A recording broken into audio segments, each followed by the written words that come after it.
এই দা বাচ্চা আসছে। আয় ভাই আয়, বস। আজ কোন বোর পালিছিল রে? এইটা ছোট বোর কাছে। সুখ তো জীবনে তুই করছি ভাই, চারটি বৌলি। আজ এই বউয়ের কাছে খাওয়া, কাল ও বউয়ের কাছে খাওয়া। আজ কি খালি রে ভাই? কি খাবো আবার?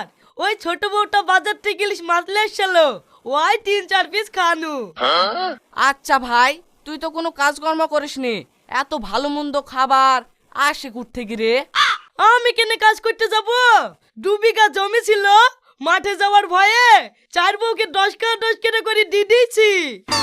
ওরা এখন আপন আপন কাজ করে আর আমাকে ভালো মন্দ লেসি খাওয়ায়। সত্যি ভাই, তোর বুদ্ধি আছে। আমাদের একটা বৌলি মাথার গায়ে কুকুর পাগল, আর তুই চারটি বৌলি ঠ্যাংয়ের ওপর ঠ্যাং তুলি দিয়ে খাসি।